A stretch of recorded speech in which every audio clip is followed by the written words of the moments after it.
Friends, countrymen, fellow degenerates, welcome back to this episode of Bets and Buds. We the Buds help you cash your bets. I'm Jason Smoking Token. I'm Bobby Light. Welcome back to this edition of Bets and Buds, baby. We just got through the national championships here in college basketball. Both March Madnesses have been completed. South Carolina over Iowa. UConn over Purdue. Hey, I got that one. That was really the only thing I got right. You know what? Pretty much everybody kind of like was, if you didn't get UConn going into this one, they were kind of the odds-on favorite. They were on a 12-game streak of covering in March Madness going back to last year. So back-to-back champions for the first time since I think 2014, 2015, the Florida team there. So, so they actually covered every game by a long shot. It wasn't even close, too. I mean, it was like no sweat bets. I mean, they were jumping 30-0 runs in second half. I mean, pretty much if you bet them to win the second half of every game, you were hitting those bets. I mean, they were almost no sweat bets, pretty much. No doubters on that one. Of course, South Carolina edging out Iowa. With the undefeated season. Well, yeah, undefeated season. They were just a little bit too much. Those girls were too loaded, too much on Caitlin Clark's shoulders. So, I mean, but, hats off to her. She had a great career. They came out banging at first. It was, 13-2? Oh, yeah. 13-3, but they ran out of gas. Too good. They had too many horses to throw at them. Way too many horses to throw at them. So, both March Madnesses lived up to expectation as far as excitement. Women's game tournament probably was a little bit better. The betting odds usually pay out a little bit better on the men's side just because the odds are always a little bit better because you got a lot more upsets that happen on the men's side. We still go back to... And the money's just there. The money's just there. I mean, we still go back to any time during March Madness history. There's never been a lower than 3 seed to ever win in a women's tournament. Where a men's tournament, you never know. Even though we have 1-1 this year. Yeah, we got an 11 all the way into the final. Oh, yeah, exactly. So, I mean, that typically does not happen in the women's tournament. So that's why, from a gambling standpoint, that's a lot better for the gamblers in that aspect. So, we can dive into here, like what we got going on now, what we did last week while we went on for our pod. We were on opening day last week for the Cardinals baseball. Cardinals game. They actually pulled off a victory on Cardinals baseball. They'll come back from behind victory against the Marlins. So they're good. They were down 4-1 at one time. Berger, the St. Louis boy, hit 2 home runs. Feeling good on opening day. Yeah. The Cardinals made that comeback. Cardinals came back full out. It's always a full celebration here. Full holiday here in St. Louis when the Cardinals kick off the season. So right now, we got the Cardinals playing the Phillies tonight. They're at 5-6 as a record to start the season so far. So they really need to bat. Like the pitching, which everybody was concerned about, the pitching really hasn't been horrible. No, they've had a couple of games that they've been bad, but you can see it's limited offense so far. They're not taking walks, and they're not getting that timely hit, which we said the same thing about the team last year. All of these guys can hit. The lineups. And it's still early, too. I mean, right now, Victor Scott is not supposed to be your everyday center fielder. Offensively, he's not ready. Jordan Walker's not hitting as of yet at this point. And the biggest thing I think that's going to really hurt this team, I hope it doesn't hurt them because they kept all their eggs in this basket. I think they missed the boat last year by not trading Paul Goldschmidt because he came off an MVP season. They got some pitching prospects and really a lot of top prospects for him and Arenado. They could still dump him potentially this year because the contract's over. You know that. But the thing they're not going to get that return. Yes, last year during the offseason. Yes, the last year the return could have. But even during the season last year when they saw that season was taken. Last year was when they could have got a big return. Oh, they could have got a huge return. For any team that was wanting to go in, for contention-wise, could have got the guy who won the MVP the season before. That should have been unloaded. You move Jordan Walker to first base. Then you got, you can put somebody else. I mean, there was so many different things. But again, we got the starting pitching has been actually better than advertised. They expected, for me anyways. Kyle Gibson had a rough outing against the Marlins, but the Marlins were due that game. Yeah, I mean, pretty much. Season pretty much. 0-10. Yeah, I mean, they were pretty much due that game. And we got Sonny Gray making his debut tonight against the Phillies. Debut tonight against the Phillies. So let's see how he comes through. Hasn't really had a full pitching performance yet in the spring training because of injury-wise and just like the start of spring training. So we'll see what happens here. See what Sonny Gray looks like. He was a Cy Young runner-up last year. So. He was. I'm actually looking forward to seeing a left-handed pitcher. You haven't seen him in a long time. Oh, yeah, it's been a long time. It's been sparse. Actually, I mean, it's been sparse for a long time. For whatever reason, we just don't have left-handed pitchers. Not strong lefty starters. Since not Jaime Garcia. Yeah. I mean, Jaime Garcia is like one of the last, like when you can think about the rolls off the top of your head. That's the last lefty. 212. Oh, yeah, I mean, that goes way back. It goes way back. I mean, there's probably some other lefties, but they were really not worth mentioning. So what surprised you so far? In the baseball season? Yeah, for the Cardinals. You know what? It's baseball, brother. Like for me, it's 11 games. 11 games into 162 games. I thought the backup catcher, Herrera, yes, he's been really surprising. He can hit. Oh yeah, he can hit. Looks like he can call a good game too. Yeah, Herrera's been really good. I mean, which also makes it very confusing on the Contreras pick. They signed it a couple years ago. So it makes you wonder what's going on in the front office. Maybe you knew they had him. Oh yeah, they knew they had him, and I mean, I guess like they were having this hesitancy going on between moving off from Yadier Molina because we had 20 years of catching consistency. And I mean, I felt like because what was the guy's name that they ended up trading off? Was it Carson? What's the guy's name? We ended up going. We traded to the Diamondbacks. That's part of the Goldschmidt trade. Carson Kelly. Yeah, Carson Kelly. So Carson Kelly. Then there was the other. Then last year you let Kisner. Yeah, Kisner go. Yeah, and he ended up winning World Series with the Rangers last year, didn't he? Right. Yeah. So so I mean, like, so it's, who knows what goes on as far as from the catching standpoint? It's just so early. So we still need Larson Newbar back off the injured list. We also got to have Dylan Carlson coming back. I mean, there's just a couple guys that need to get back in the lineup to where we can start. And Tommy Edman. We're missing Tommy Edman. We are still missing Edman, but he's a ways out still. Yeah. Like, his wrist is not okay. Yeah, I mean, that's going to be a little while because in baseball, that's one thing you can't have is a bad wrist. So, I mean, outside of the Chicago White Sox being 1-9, I knew they were going to be bad this year, but not 1-9. And same with the Marlins being 1-10 at this point. But that's the thing with baseball. I get it evens out. You never want to see a team. You don't want to start. You don't want to start that bad. It's going to be a long season. Yeah, you don't want to start that bad. But the thing is with baseball, what's so crazy is all it takes is having and it doesn't happen a lot, but I mean it has happened because I've watched the Cardinals do it before. But they have a 20-win month because they play so many games. And next thing you know, you go from being bottom of your division. All of a sudden, shooting back up there in the high streak. That's true, but if you turn around the next month and tank with a 5-win exactly. You're right back in the gutter. Exactly. So, I mean, it's the ups and downs of the baseball season. It is. I learned a long time ago, look at the back of that baseball card. Whatever that average is in the back of that baseball card, that's the player you're going to get no matter how they start, how they finish. Just look at the back of that card. Within 15 to 20 points batting average, 5 to 10 home runs one way or another, they're typically going to be that guy that's on that card. You're not wrong. And that's just how it works. Like, every player's going to have their outlying career year, and then everybody wants them to be that forever. Right. But it's never going to be that way. It's the law of averages, brother. It's that's just how it goes with sports. It's the law of averages, and baseball has a lot of room for averages to kick in. Pittsburgh's got something to be happy about. They're 9-3. 9-3 or 9-2. They're not at 9-3 now. I wrote down 9-3. They might be 9-3. I think them and the Yankees were both tied for the best record in baseball with 9-2. I thought. Take it, Pittsburgh. Yeah, enjoy it right now because you know what. Usually it seems to go all the way, but they haven't brought up Paul Skeens yet, though. No. So, I mean, they got another rookie that's going to throw gas. So, we'll see the prospect at LSU. We'll see what happens. So, those Buccos might be trying to come back, but we'll see. It's about time. It's been, 6-7 years since they made the playoffs? Yeah, it's been a little while. So, you got anything on the Blues before I know I do. The season's about dead. I mean, they still, mathematically, they have a chance. They've got 4 games left. They have to win every one of them, though. And some help, too, in the process. Yeah, because Vegas only needs 3 points to clinch a spot. LA only needs 2, so if either of those teams wins a game or more, they're done. Yeah. It's the same old Blues. They play fucking awesome against good teams, and then they shit the bed against bad teams. This year, combined 0-5 against the Sharks and Blue Jackets. You've been outscored 22-5, shut out twice. It's just pathetic. That's a playoff team. That's your difference right there. Oh, yeah, absolutely. If you just win 3 of those games, you're actually in a playoff spot. Yeah. So maybe again, so that's a playoff team that does not make. And it's not the goaltending. That is not the problem. Or the defense this year. No. The defense actually stepped up. Parenko actually became a very solid defender. It's just so done. I know it's like beating a dead horse, but that Kyrie's just got to go. Oh, yeah. He's the one.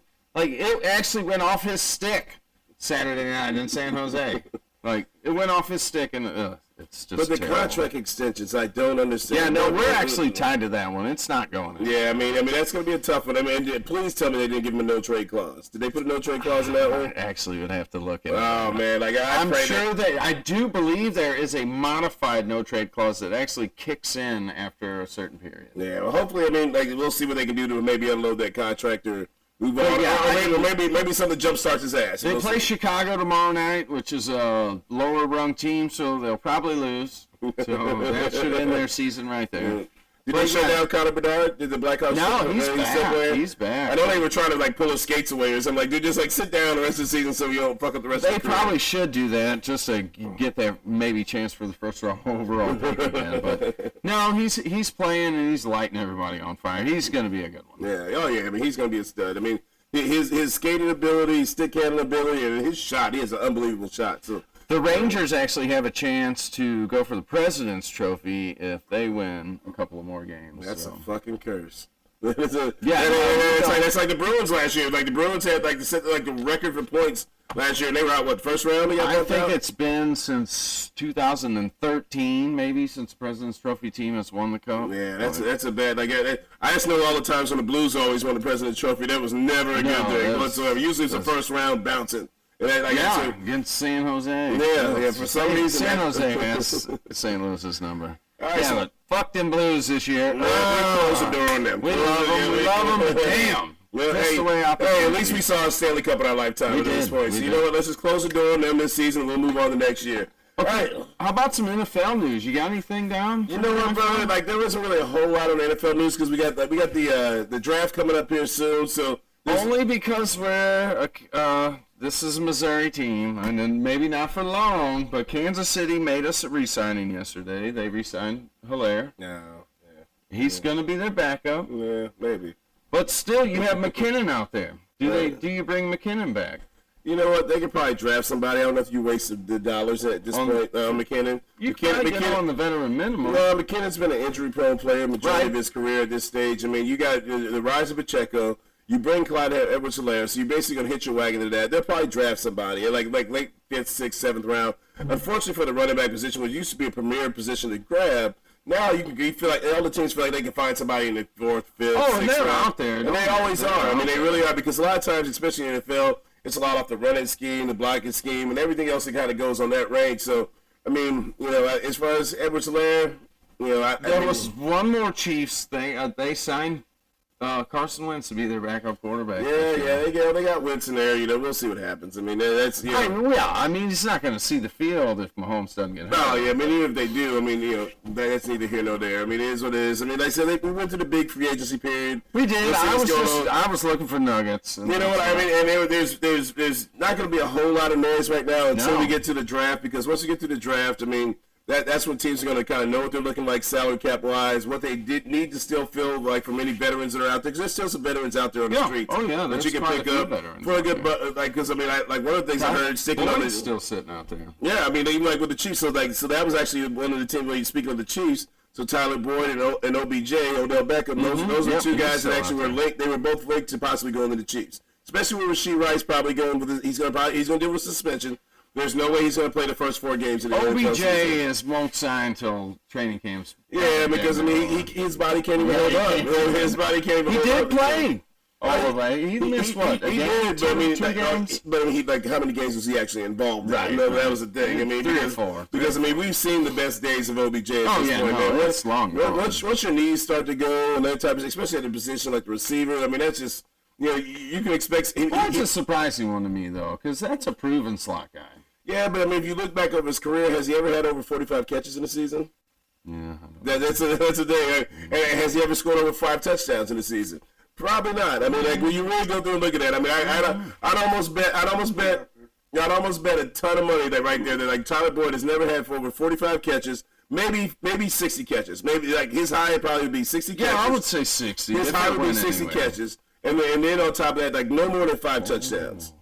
That's actually surprising. What's that? That's surprising. He's got 2,000-yard seasons. 2,000-yard seasons, but how many catches? 370 plus. Okay.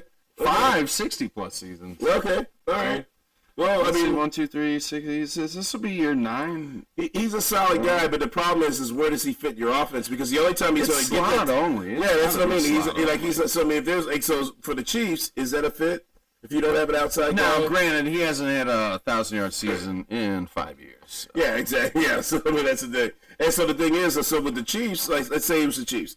So you got Marquise Hollywood Brown that they just signed. That's the same guy. Rice, depending on his legal trouble. But either way, so like when it comes to Tyler Boyd, him and Marquise Hollywood Brown, it's the same dude. Hollywood's faster. You're right. He's younger.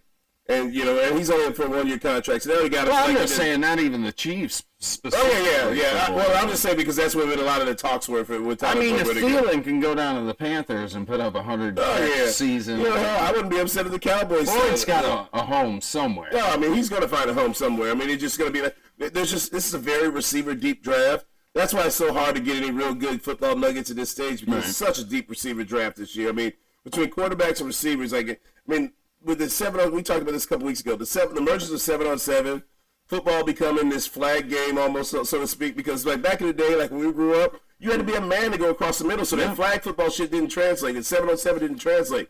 Nowadays, you can play that shit, you can see a guy be like, damn, he's explosive, he can make these catches. You don't have to worry about can he take a hit over the middle anymore. Well, we have the draft in 2-3 weeks? Yeah, 3 weeks. Yeah, but 2.5, I think, roughly, because I want to say it's like this Wednesday or Thursday? That's a Thursday. Yeah, always first night's always Thursday. You got first round on Thursday. Second and third round, I want to say, is on Friday night, and then you got the rest of the draft is 4 through 7 is on Saturday. 2 weeks. It's coming up. Yeah, so it's coming up here really soon here. So last thing we got. Yeah, we got the Masters. Oh, yeah, okay, brother. We got the Masters. We got the Masters. And Tiger is gonna play. Yes, he is. He's gonna play. Gave up sex. Tiger gave up sex. He said, you know what? No fucking for me. Dude, we got the Masters. You actually heard that out of Yes, that was a quote that came up. The Tiger was not gonna be fucking during the week of the Masters. He's like, you know what? Oh, during the Masters. Yeah, during the Masters. Yeah, not fucking out in general. He can't get on. Maybe it's like abstaining from alcohol or something. Yeah, you know what? But he that might be a mistake all in general. That was part of his superpower back then. Yeah, he does need that. Tiger was at his best. He was doing a lot of fucking. So yeah, interestingly enough, with Tiger being in it, he is plus 14,000 to win. That's worth laying a $10 bet on. See, so FanDuel has him at plus 15,000. 15,000. Plus 15,000 at FanDuel. So did you see any parlays did you like on that one? I actually do. I looked at one. I got McIlroy, Rahm, and Koepka all to finish in the top 5 for plus 1055. 1055? Nice. 1055. You said, so that was McIlroy, Rahm, and Koepka. And Koepka? Okay. All top 5 finishers. 1055. Yep, 1055. That's it? Yep. Do you drink it? Really? No shit. That's it. All right, so the one that I found was Scheffler, Scotty Scheffler. I've got John Rahm and Brooks Koepka. They all finish in the top 5. Okay. 34.87. Really? Yeah, 34.87. Maybe we're getting better. FanDuel's got the better juice for the Masters. Actually, because how do you pronounce it? Scheffler? Scheffler? Scheffler? Yeah, Scotty Scheffler? Yeah, he's actually got lower odds than McIlroy.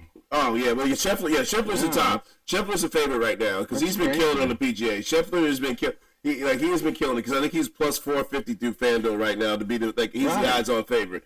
The next one was I showed I think Rory was up there close behind through FanDuel behind John Rahm. I'm really out on Rory right now. It's been a long time since he's won a major. Well, he runner-up last year. Yeah, he's runner-up, but he's been doing a lot of runner-up, top 3, top 5. But he hasn't actually sealed that major. And that's been one of the things through his frustration. He's watched a lot of these guys, and he got 4 majors pretty quickly. And he's had a long drought of not being able to get those majors again. They talked about him like, is he going to be able to chase Tiger? No, yeah. I mean, that ship has sailed. I mean, that's going to be a tough. That's going to be a tough, especially as competitive as golf is now, for anybody to do that Tiger run again. So you got plus 34.87. Yeah, 34.87 for those guys to finish the top 5. So Scotty Scheffler, John Rahm, and Brooks Koepka. Those 3 guys, which is worth me driving to Illinois for that top 5 bet. I mean, I'll take that all day long. And so that's basically $100 wins you $3,500 essentially. So yeah. So for me, like the other ones I liked as far as just winning outright. And these are some of the ones that I liked a little bit long shot odds, and I might throw a little juice on. So John Rahm actually, because I mean he's one of those. He went over Live Golf. Mm-hmm. He's getting to go and put his show back on for everybody at the Masters again. He's at plus 1,100 through FanDuel. So he's just a win outright. John Rahm's at plus 1,100. The other guy I like, this little sneaky guy that can slide in there. This one. I actually do. Victor Hovland plus 3,500. Victor Hovland has been playing some good golf for the last 6 months. I like Victor Hovland at plus 3,500. The last one I do is a sneaky one outside shot. He's another live guy, but he due to get hot, but he got paid very well, but still might want to show, okay, I'm still a good golfer. It was Cam Smith. Cam Smith was plus 5,500. Really? Plus 5,500 and went outright. So those are 3 guys that I'm kind of eyeing. I've got to do a little bit more studying here before Thursday gets in. Definitely worth going and laying some money. Definitely worth going and lay some juice. The juice is worth the squeeze on that one, brother. Juice is definitely worth the squeeze. Yes, I mean, that's what I got covered. That's all I got, too. Well, okay. I mean, if you want to go, like, there's prop bets. I got a couple of prop bets. To tie or break a 59 is plus 15,000. Like, I know the Master record's 63. It's probably not going to happen, but plus 15,000 for somebody to come in and just rape the course for one round. It only got to happen once. Plus 15,000. What's the weather? Yeah, I don't know. The weather's going to be a tricky one. The other thing is always tricky with the Masters. All the tournaments, but especially the majors, the way they move the holes. Oh, they set it up like the way that after every round. Like when I was a kid, I watched golf. I never really factored that into the course of a 4-day tournament. But the fact that you go one day and the hole is at this spot on the green. The next day, especially with the elevations. Yes, I mean it changes the whole. It is. It changes the whole name of the game. It's freaking genius. Okay, so probably nobody's going to shoot a 59, but if somebody were to break the course record, shoot a 62 this weekend, it's plus 1,200. Not bad. Not bad. I mean, if you want to lay that down and say, you know what, just for the shot of it. Right. Tiger to make the cut, 100. There's no juice on there. There's no juice there. Yeah, I mean, because you can't. Tiger's been beat up. He's had issues through his career, but I mean, that's one of those things. I mean, it's Tiger Woods. But I bet you if you tied Tiger and Phil Mickelson to both not make the cut, you might get a little something. Oh yeah, you might be able to throw something out there. I think so. Yeah, Tiger was at through FanDuel. Tiger was plus 15,000 to win it all. Yeah. Phil Mickelson was plus 27,000. 27. I didn't. Mickelson was plus 20. Yeah, Mickelson was plus 27,000. Shit, what was Garcia then? Oh, Sergio was actually a little bit higher than them, but I mean, did somebody I forgot he was even on the tour. Break out the old timer parlay. Yeah, I mean, I forgot he was even on the tour. Oh, shit. So so that's the Masters week, baby. We got the Masters week here. We're moving into the NFL draft time. College basketball is wrapped up. Baseball's heightened up. Blues, close the door on those guys for the season. I mean, that's pretty much done. Outside of they go on a miracle run. Oh, horse racing starts next week. Oh, yeah. At least around this area. Oh, yeah. We got that Hooky Tuesday. Yeah. Well, I mean, we also got the Hooky Tuesday. Kentucky Derby. That's coming up real soon. Yeah, that'll be real soon. I think it's at the end of this month. It always sneaks up on me. It's like at the beginning of May, sometime in May. Yeah, I thought it was in April, beginning of May, 1 of the two. But it always sneaks up on me. It'll be here real soon. Yeah, so we're in that spring gambling season, baby. Oh, yeah. Until we get back to the shit that we know and love, which is that NFL. We're good old NFL. I am missing it. Oh yeah, man. We're jonesing. We're all jonesing. But we can find things to bet on. So we'll have to make a trip and go actually watch the horses run this year. Oh yeah. You'll definitely go make them run. We're definitely going to run and watch them.